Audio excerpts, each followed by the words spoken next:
Hi everybody, welcome to the next lecture on video coding, this time about H.264 MPEG-4 AVC. Last time we saw the microblock partition of H.264, the integer DCT transform, and the cascade decomposition of the DC coefficients with the Walsh-Hadamard transform. But the H.264 coder has more interesting tools, and the general structure can be seen in the following picture. So here you can see all the tools together in this block diagram. So here on the left, upper left hand side, you can see the input video picture. So this is a frame coming, for instance, from a camera. And then this goes to this block, which computes the difference between the current input from the camera and the predicted frame estimated from the motion estimation and motion compensation. And you can see here, for this reason, this picture also goes down to this block motion estimation, and this block estimates the motion of the current block compared to the previous blocks or future blocks, depending on what kind of prediction you have. So here you have the motion estimation, and this again is based on the picture buffer, which is here. So this motion estimation compares the current frame with previous decoded frames in this buffer, and it needs to be decoded because, as we saw previous times, this is what also the decoder has in its memory. And if we want to do the same prediction in the decoder, we can only base our prediction in the encoder on what the decoder already has. And that includes all the coding and quantization errors that we get in the decoder. So we need to have a decoder in the encoder, and this is what we see here. So here we can see in the encoder, after we compute the difference between the current frame and the predicted frame, we apply this forward transform, for instance, the DCT, and here we have the quantization following it. So this introduces quantization errors.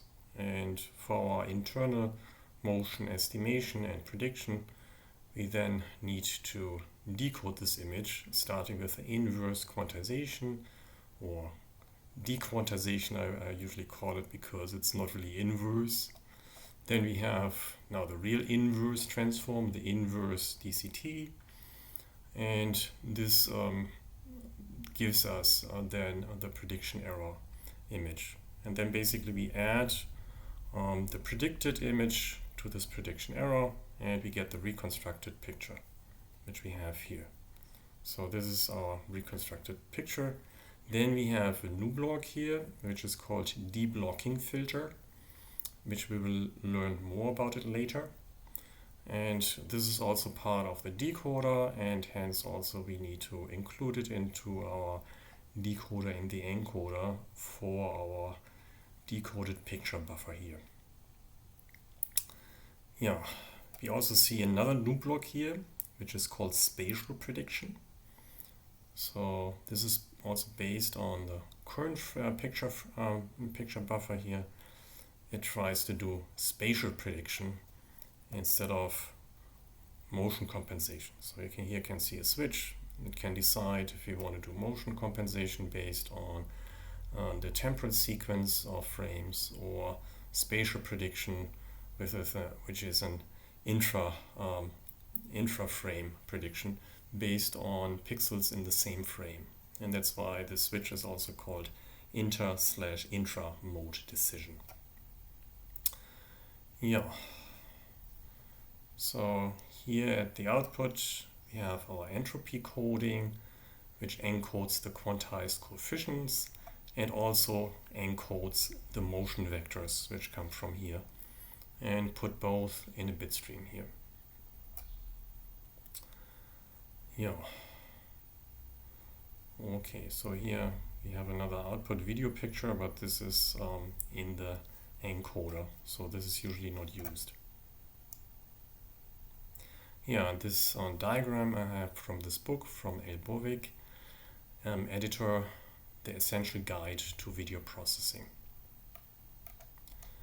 Yeah, one specialty of H.264 is that the motion prediction mode, I, P, or B, does not need to be the same for an entire picture or frame, but can be split in one picture using so-called slice groups. Slice groups partition a picture such that we can use different prediction modes within the picture, one mode for each slice. An example of the division of a picture into slice groups can be seen in this following picture. So here each gray value corresponds to one slice group. So the white one is one slice group, then the light gray is one slice, and the dark gray is another slice group. And this has the advantage that usually in a video different parts of the image behaves differently, like if you have a moving object or if you have background, and using the slice groups allows you to treat those differently. Right. So the slice groups give us the flexibility to decide within a picture which prediction mode, I, P, or B, is the most efficient. This results in a multi-reference picture prediction, as can be seen in this following image. So here we can see it.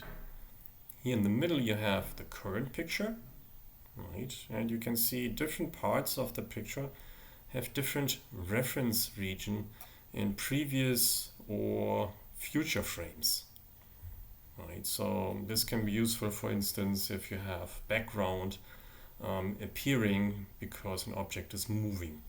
So if a background is appearing, then it's useful to look for a reference in the future where this background is already visible, for instance. Yeah. So spatial prediction. So we saw this block in the diagram above. So this is part of the Intra prediction. H.264 also offers the possibility of spatial Intra prediction. Here the prediction is not based on temporally neighboring pictures, but on already transmitted data of the current picture. So this is useful, for instance, for iframes.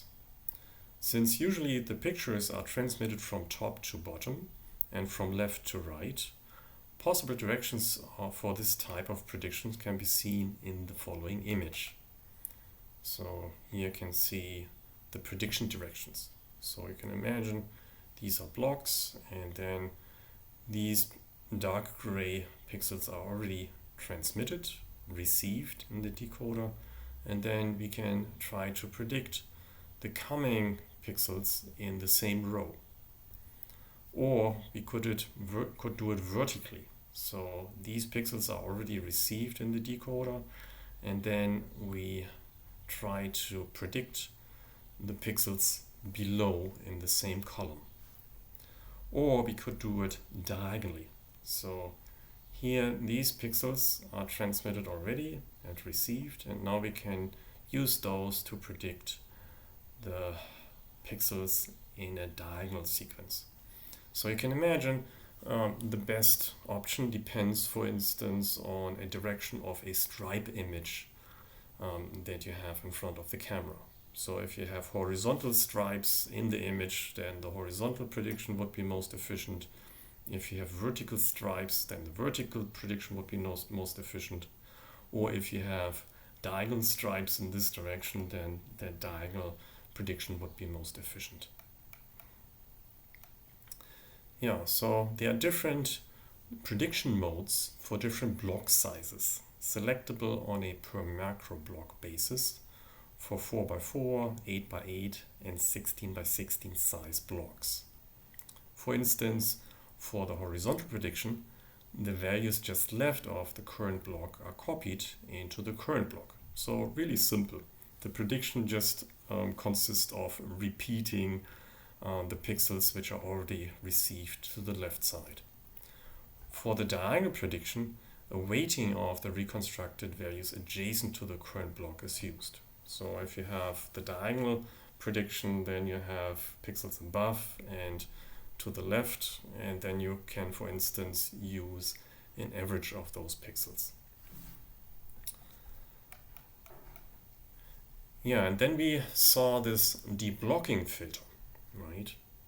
Some decoder of previous standards used so-called deblocking filters to avoid blocking artifacts. They were applied after the decoding process and hence were not really part of the standard. So that was more like an ad hoc application, making block boundaries less visible.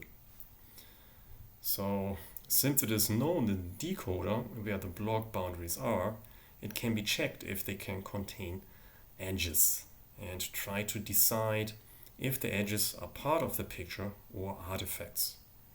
So if you have an intelligent system that detects an edge, then you can decide if this edge is then on the block boundary, then it could be an artifact, most likely.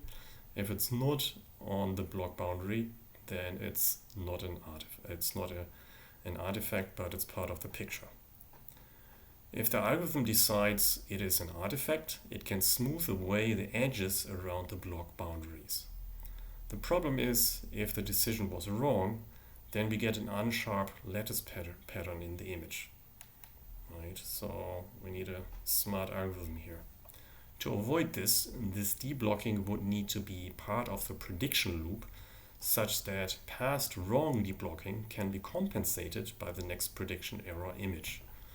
So this is kind of a smart approach, because if you make an error, then it's compensated for by the prediction of the next image. So unlike previous standards, H.264 specifies a deblocking filter. Right? So in the loop, which means that we can compensate for errors in the prediction. The specification here is important because the deblocking filters appear as part of the loop for the motion prediction.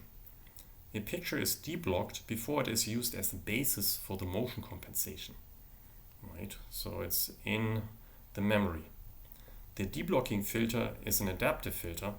It is applied at the boundaries of each block, which is easy to locate, for instance, in iframes. And it is basically an adaptive local low-pass filter which smooths the block boundaries. The deblocking filter operates on 4x4 blocks. The filter strength is adapted according to the likelihood of a real edge at the block boundary. For instance, if there is a big edge and only small quantization step sizes in the neighborhood, it is likely to be a real edge and the smoothing of the filter is reduced. This method was found to improve the subjective and objective quality compared to no blocking, deblocking, or separate deblocking. Yeah, so it's actually quite a smart approach. It tries to estimate if the block that the boundary that appears near a block or at a block might be really part of the picture or not. Yeah, so the next improved block of H.265 is in the entropy coding. It specifies two entropy coding modes.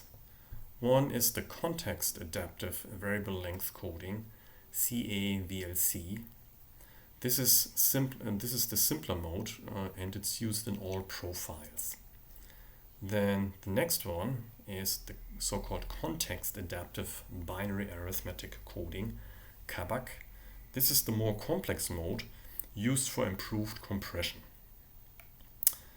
Yeah, so what are profiles? The standard specifies several so-called profiles which contain subsets of tools specified in the standard to enable less complex implementations of encoders and decoders, which can then be still standard compliant. In this way, implementations can be tailored for the intended applications. So this was actually important because H.264, as we saw, contains many tools, and some tools can be quite complex.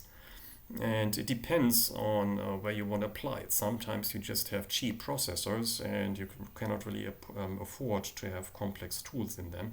And to make the standard as flexible as possible, those profiles were introduced where it can be selected by the engineers what is the most suitable for the application.